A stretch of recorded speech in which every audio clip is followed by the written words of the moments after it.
An evil dragon possesses a human and hides inside a sedan chair with the woman who has stirred his heart.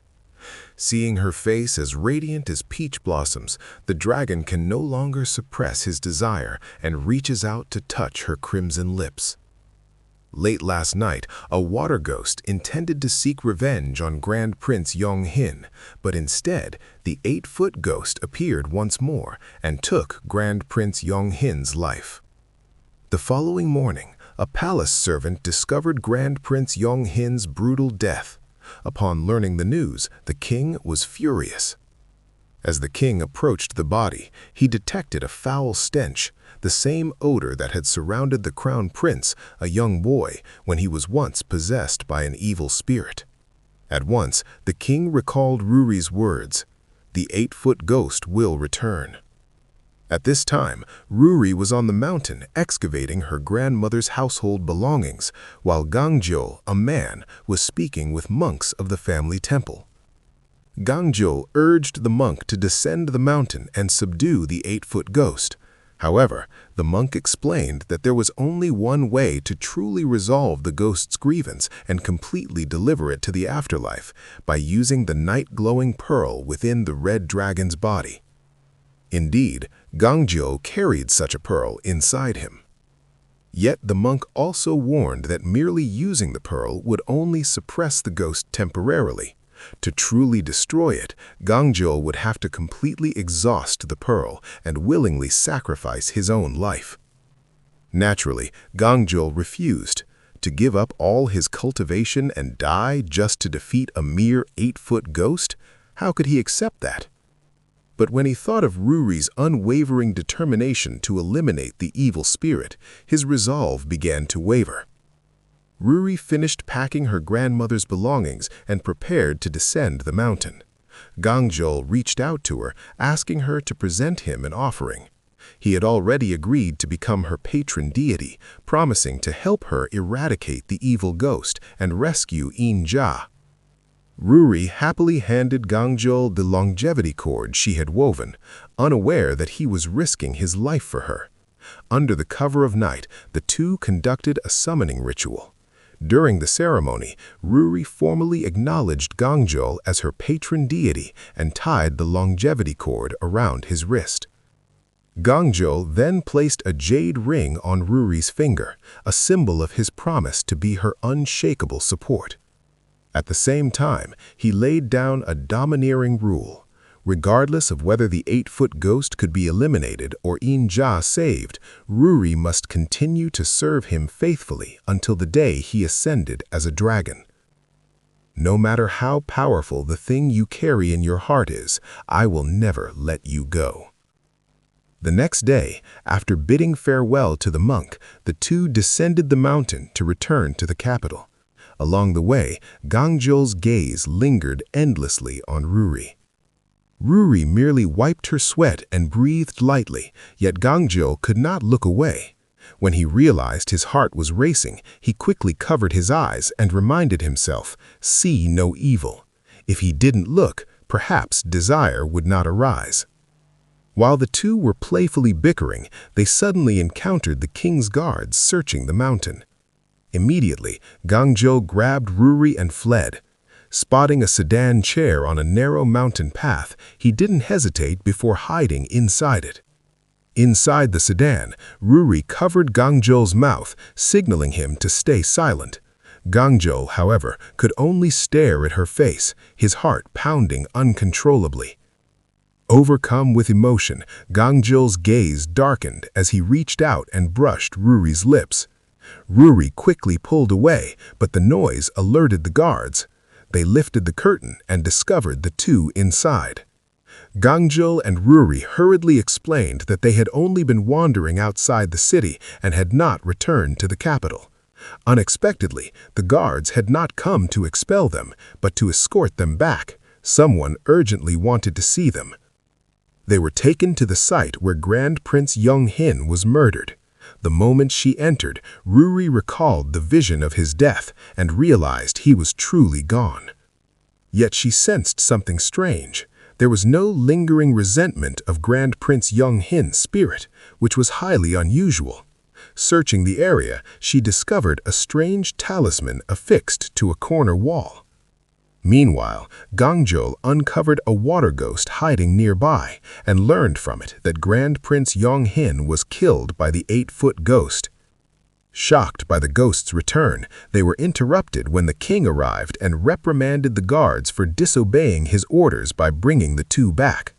At that moment, the queen, the mother of the crown prince, stepped forward and clarified that it was she who had requested their presence. She could not stand by and watch the king and her son meet the same fate as Grand Prince Yonghin. The king relented. Ruri presented the talisman she had found. Seeing traces of ash on it, she deduced that the 8-foot ghost was once a living person who had died in a fire. However, the king was at a loss. He could not think of anyone with resentment towards the royal family who had perished by fire. Gangjol also analyzed the talisman and concluded that the 8-foot ghost's internal injuries had not fully healed. It lacked the power to devour Grand Prince Yonghin on its own. Someone must have used the talisman as a medium, offering Grand Prince Yonghin as a sacrifice. More troubling still, the ghost had previously only possessed the crown prince, a boy. Now it had directly consumed a senior member of the royal family, greatly strengthening its resentment. If they did not act quickly, both the king and the crown prince would share Grand Prince Yonghin's fate. To protect the royal family, the king immediately restored Yin Jia's official position and ordered him to remain by his side. Ruri was assigned to the Imperial Medical Institute, where she was tasked with crafting eyeglasses by royal command. After the orders were issued, Gangjal and Ruri returned to Yin Jia's residence. Gangjal's aunt brought him medicinal soup, but he stubbornly refused to drink it, splashing it everywhere in a childish fit. Ruri carefully wiped him clean. As Gangjal gazed at her face, his heartbeat quickened once more. Startled, he pushed her away and warned her to keep at least 10 paces from him in the future. Even Gangjal himself could not understand why, whenever Ruri came close, something inside him seemed to burn. Ruri, too, felt uneasy. She recalled the moment in the sedan when Gangjal had touched her lips, her heart trembling briefly. Still, she reminded herself that she was merely confusing Gangjal with Yin Jia. At the Imperial Medical Institute, Ruri worked diligently, while Gangjal lay lazily nearby, staring at her without blinking. Even the palace attendants warned Ruri not to linger there too often, otherwise that rude records officer would keep lying across from her all day. Ignoring their stares, Gangjal got up and struck up a conversation with Ruri, discovering that she was crafting paper talismans designed to imprison evil spirits. After finishing the talismans, Ruri met with the king. She had determined that the 8-foot ghost would appear again on the night when fire energy was strongest that month. That night, she planned to perform a ritual to capture it. Concerned for her safety, Gangjal suggested seeking help from more experienced shamans. Ruri refused. Other shamans might be powerful, but they would not care about Yin Jia. They would destroy the ghost outright. For this mission, Ruri handed Gangjal her grandmother's crescent blade, said to be imbued with divine power. She then reached toward Gangjal's abdomen and saw a white glow shine forth, confirming the night-glowing pearl within the red dragon's body. Her plan was to trap the 8-foot ghost with a talisman net, then have Gangjal use the pearl's power and strike the ghost with the blade. Gangjal remained silent. Ruri did not know that using the pearl would require him to sacrifice his life. As they prepared their plan, a blind Taoist secretly pledged loyalty to a powerful figure. He was ordered to ensure that within the month, the crown prince would be struck down by the 8-foot ghost, allowing his master to reap the benefits. On the night of the operation, the Taoist wrote a talisman and had his men place it inside the library where the crown prince would appear.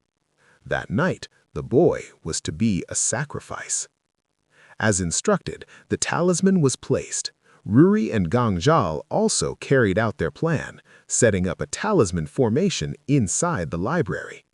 The king presided over the scene, and the previously possessed crown prince was present as well. The young prince told Ruri that when the 8-foot ghost possessed him, he did not feel fear, only sadness, as if the ghost carried a tragic story no one had ever known. A cold wind suddenly swept through the room, and enormous footprints appeared on the ground. Guided by Ruri's design, the 8-foot ghost moved toward the deliberately placed clothing of the prince. Seizing the moment, Ruri activated the talismans, trapping the ghost inside the formation. The ghost struggled violently. Gangjal rushed forward, driving his blade through the talisman array and aiming straight for the ghost's body. At the same moment, the Taoist performed a ritual to aid the ghost. With his interference, the formation shook, the ghost roared, and Gangjal was forced back by its immense power. At that instant, Gangjal recalled the monk's words. Only by exhausting the night-glowing pearl within him can the evil ghost be truly delivered. As the Taoist continued chanting in the shadows, the 8-foot ghost began to tear through the talisman array. End of episode. All right, that's all for today. Don't forget to like, comment, share with friends, and smash the subscribe button. I will be back with the rest of the story soon.